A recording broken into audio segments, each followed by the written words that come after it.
Assalamualaikum warahmatullahi wabarakatuh. Kami dari kelompok 3 akan mempresentasikan materi Planning Supply and Demand in a Supply Chain, Managing Predictable Variability. Berikut adalah nama dari anggota kelompok kami. Yang pertama ada Nur Hasan, yang kedua Kusnia Nur Rahmah, yang ketiga Farizana Nasabila, yang keempat Ahmad Nasirul Haq, dan yang kelima Abiyu Naufal S. Pada materi kali ini akan membahas 4 poin penting di dalamnya. Yang pertama, ada menanggapi variabilitas yang dapat diprediksi dari rantai pasokan. Yang kedua, mengelola persediaan. Yang ketiga, mengelola permintaan. Dan yang keempat, menerapkan solusi untuk variabilitas yang dapat diprediksi dalam praktik. Saya akan menjelaskan poin yang pertama, yaitu responding to predictable variability in a supply chain, atau disebut juga menanggapi variabilitas yang dapat diprediksi dalam rantai pasokan. Variabilitas yang dapat diprediksi adalah perubahan permintaan yang dapat diperkirakan. Produk yang mengalami perubahan permintaan semacam ini menciptakan banyak masalah dalam rantai pasokan, mulai dari tingkat penyediaan stok yang tinggi selama periode permintaan puncak sampai dengan tingkat persediaan berlebih tinggi selama periode permintaan rendah. Tujuan perencanaan penjualan dan operasi adalah dengan menggabungkan dua pilihan atau pendekatan luas untuk menangani variabilitas yang dapat diprediksi. Perusahaan dapat menangani variabilitas yang dapat diprediksi dengan menggunakan dua pendekatan luas. Yang pertama yaitu menggunakan pendekatan pengelolaan persediaan. Pada pendekatan pengelolaan persediaan, perusahaan dapat menggunakan kapasitas, inventaris, dan subkontrak, serta simpanan dalam pendekatannya. Lalu yang kedua yaitu dengan pendekatan pengelolaan permintaan. Perusahaan dapat menggunakan diskon atau potongan harga dalam jangka pendek dan promosi perdagangan. Untuk poin selanjutnya akan dijelaskan oleh teman saya.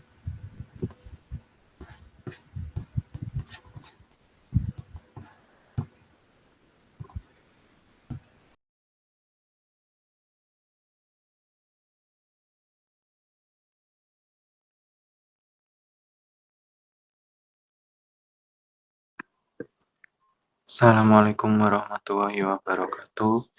Saya di sini Nur Hasan, NPM 7, akan menjelaskan tentang managing supply atau mengatur pasokan.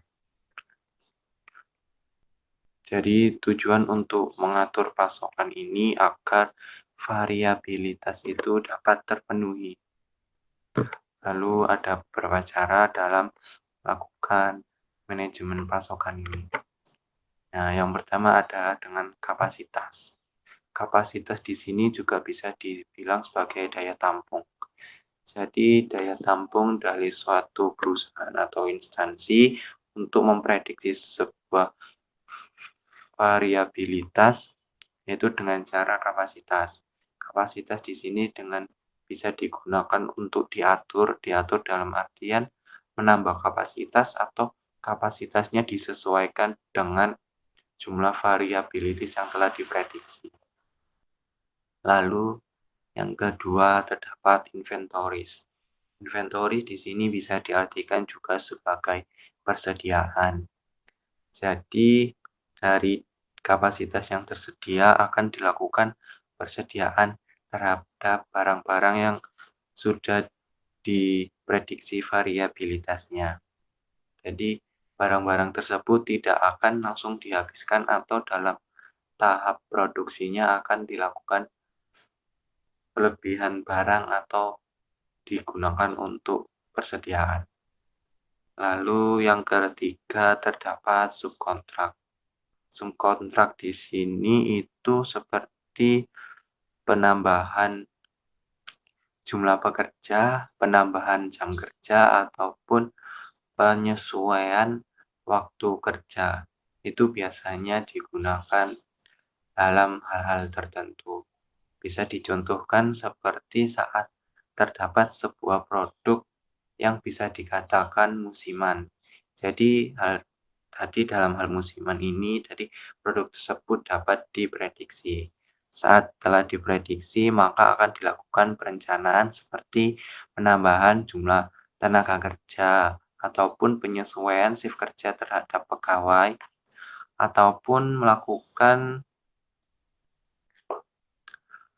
penambahan jumlah produksi yang dibantu oleh supplier lainnya. Lalu yang ketiga adalah simpanan. Simpanan di sini dilakukan dengan melakukan pelebihan barang terhadap produksi, ataupun terhadap barang yang sudah diprediksi itu dilakukan penyimpanan barang. Berbeda dengan inventories, jika simpanan ini itu lebih kepada barang-barang yang belum dapat diprediksi secara pasti, atau barang-barang yang tidak tergabung dengan barang musiman. Jika musiman dapat diprediksi, itu dapat dilakukan dengan cara inventories. Namun jika barang-barang yang belum dapat diprediksi secara pasti, dapat dilakukan dengan cara simpanan. Seperti itu. Selanjutnya dapat dilanjutkan oleh rekan saya. Terima kasih.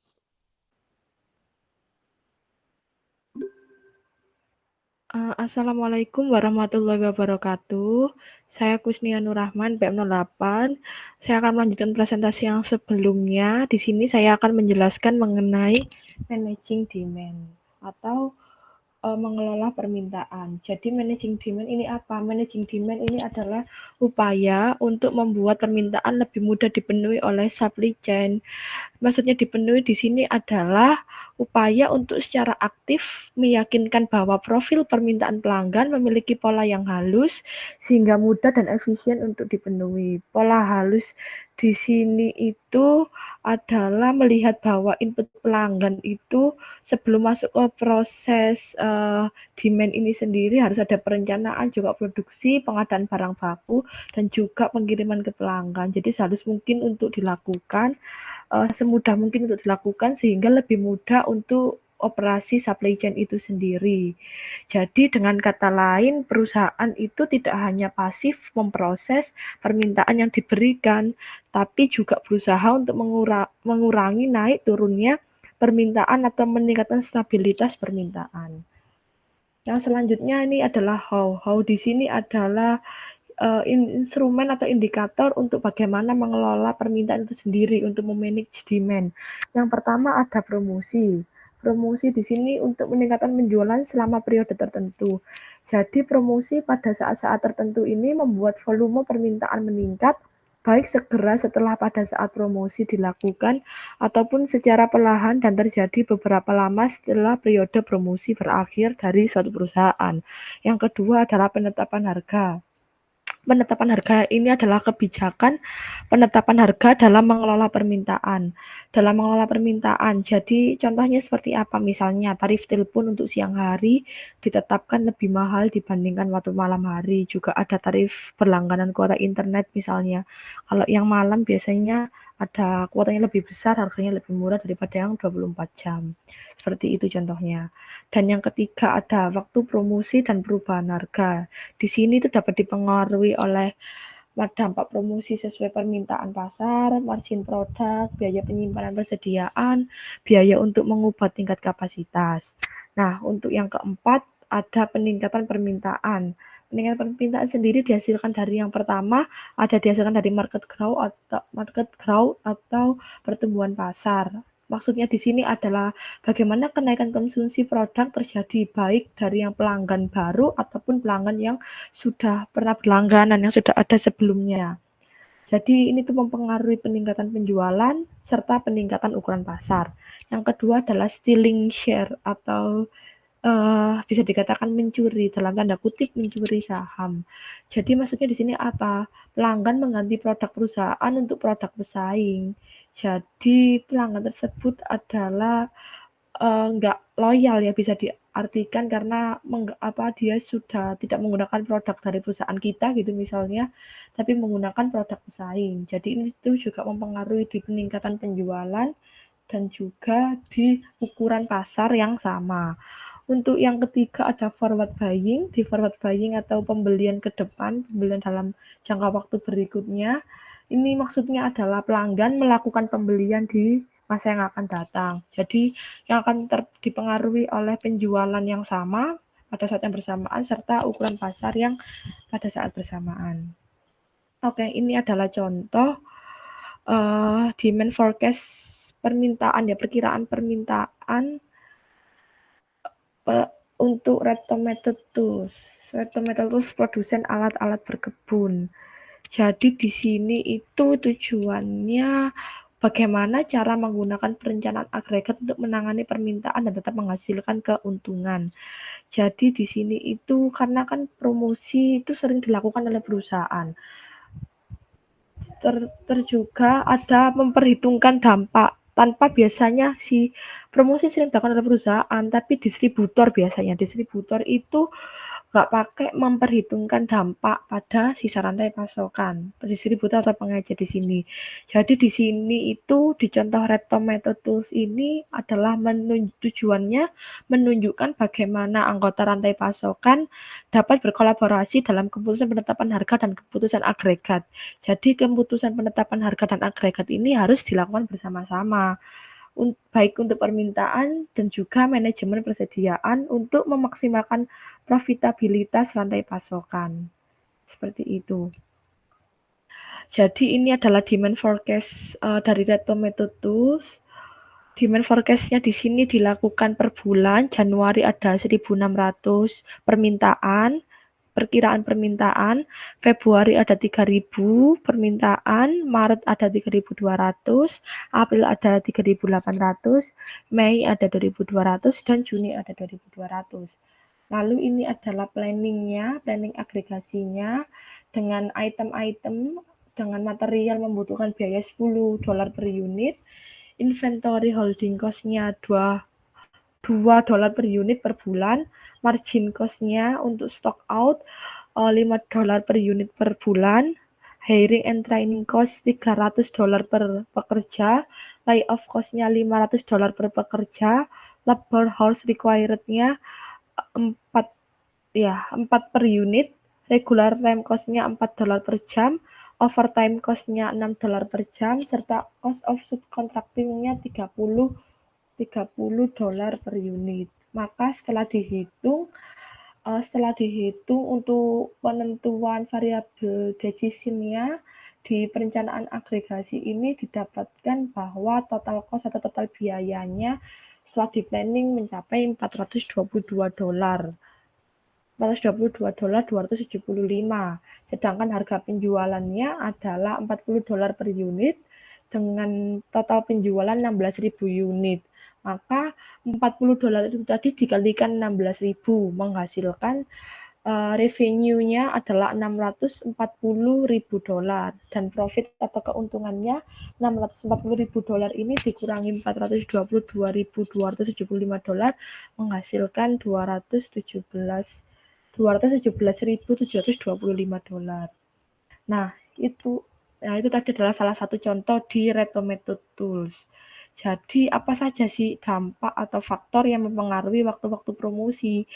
Faktor yang pertama ada high forward buying atau pembelian dalam jangka panjang. Di sini dampaknya adalah dampak untuk kedepannya untuk waktu promosi adalah mendukung promosi selama periode permintaan lagi rendah, sedang rendah-rendahnya. Untuk yang kedua ada high ability to steal market share. Di sini ada atau kemampuan yang sedang naik untuk mencuri pangsa pasar. Di sini impact-nya atau dampaknya adalah mendukung promosi mendukung promosi selama periode permintaan sedang naik-naiknya. Yang ketiga adalah kemampuan yang sedang naik, kemampuan tinggi untuk meningkatkan pasar secara keseluruhan. Dampaknya adalah mendukung promosi selama periode permintaan sedang naik-naiknya. Yang keempat ada margin yang sedang naik atau tinggi. Dampaknya adalah dapat mendukung promosi selama periode permintaan sedang naik. Sedangkan untuk margin rendah dapat mendukung promosi selama periode permintaan sedang turun. Dan untuk selanjutnya high manufacturer holding cost atau biaya penyimpanan pabrik yang tinggi. Dampaknya adalah mendukung promosi selama periode permintaan rendah, begitu pula untuk high cost of changing capacity atau biaya tinggi untuk mengubah kapasitas. Dan juga ada high retailer holding cost atau biaya penyimpanan pengecer yang tinggi, dengan dampak dapat mengurangi pembelian di masa yang akan datang untuk retailer. Dan juga high promosi, elasticity of consumer atau harga promosi yang tinggi, elastisitas promosi kepada konsumen yang tinggi, itu dapat mengurangi pembelian di masa yang akan datang oleh pengecer. Jadi sekian yang dapat saya sampaikan untuk bagian managing demand ini. Mohon maaf apabila kesalahan. Untuk yang selanjutnya, materi akan dijelaskan oleh rekan saya mengenai implementing to predictable variability in a practice. Terima kasih.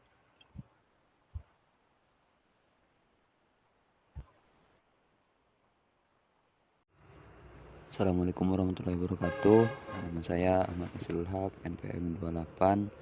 Di sini saya akan melanjutkan penjelasan dari teman-teman saya, yaitu implementing to predictable variability in a practice, atau mengimplementasikan prediksi variabilitas dengan praktis. Yang pertama, melakukan koordinasi terkait perencanaan pada setiap perusahaan dalam rantai pasok. Jadi kita sebagai para perusahaan di dalam rantai pasok itu haruslah berfokus pada satu tujuan yang sama. Memang ada perbedaan di antara masing-masing anggota dalam rantai pasok. Seperti contohnya bagian marketing akan fokus pada bagaimana cara mendapat sebuah penghasilan, sedangkan rantai pasok bagian supply akan berfokus pada bagaimana cara untuk mengelola pembiayaan. Namun kita harus tetap menyatukan pemikiran agar dapat bisa melakukan sebuah koordinasi agar tercipta sebuah rantai pasok yang keuntungannya itu dapat maksimal, walaupun kenyataannya memang sedikit susah untuk dilakukan.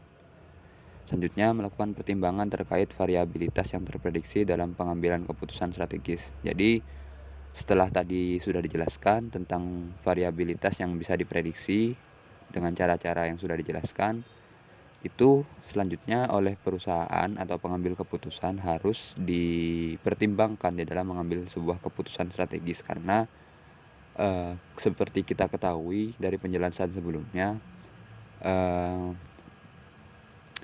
sebuah hasil akhir dari rantai pasok yang optimal itu ditentukan dari bagaimana kita mengelola sebuah variabilitas yang sudah kita bisa prediksi tadi. Nah, selanjutnya yang terakhir ada melakukan pencegahan, bukan hanya melakukan reaksi cepat pada sebuah variabilitas yang dapat diprediksi. Jadi bagaimana kita di dalam mengelola sebuah rantai pasok itu haruslah menyiapkan sebuah rencana-rencana sebelum kita mengambil sebuah reaksi kepada sebuah variabilitas yang sudah kita prediksi. Jadi bagaimana kita itu mengelola lebih awal, selangkah lebih awal, jadi kita bisa mencegah sebuah ketidakoptimalan dari sebuah rantai pasok dengan cara melakukan poin pertama tadi, koordinasi terkait perencanaan pada setiap perusahaan. Itu semua bisa berdampak secara positif terhadap keuntungan dari keseluruhan rantai pasok. Selanjutnya yaitu rangkuman dari penjelasan yang sudah dijelaskan pada materi kali ini. Yang pertama yaitu tentang bagaimana pasokan dapat dikelola untuk meningkatkan sinkronisasi dalam rantai pasokan dalam menghadapi variabilitas yang dapat diprediksi. Tadi sudah dijelaskan juga bagaimana kita itu harus mengelola sebuah rantai pasok dengan cara menggunakan rumus dan nilai lain. Terus yang kedua, bagaimana permintaan dapat dikelola untuk meningkatkan sinkronisasi dalam rantai pasokan dalam menghadapi variabilitas yang dapat diprediksi. Sama seperti bagaimana kita mengelola pasokan, kita mengelola permintaan juga harus dengan cara-cara yang sudah dijelaskan oleh teman-teman tadi sebelumnya. Jadi kita itu bisa mengelola permintaan dengan baik dan optimal, sehingga tidak terlalu banyak permintaan atau permintaan yang tertunda. Nah, yang ketiga itu bagaimana tentang perencanaan agregat yang digunakan untuk memaksimalkan profitabilitas ketika dihadapkan pada variabilitas yang dapat diprediksi dalam rantai pasok. Nah, perencanaan agregat itu disusun dengan mengelola pasokan digabungkan dengan permintaan sesuai penjelasan dari teman saya. Nah, itu fungsinya untuk memaksimalkan profitabilitas. Jadi perusahaan tidak hanya saja mendapat profit yang standar, tapi berkemungkinan mendapat profit yang lebih besar dikarenakan sudah melakukan optimalisasi dalam mengelola pasokan dan permintaan. Mungkin itu saja yang bisa saya sampaikan untuk melanjutkan materi dari teman-teman saya. Kurang lebihnya dari kelompok kami mohon maaf. Wabillahi taufiq wal hidayah. Wassalamualaikum warahmatullahi wabarakatuh. Selanjutnya jika ada pertanyaan dari teman-teman bisa disampaikan di grup chat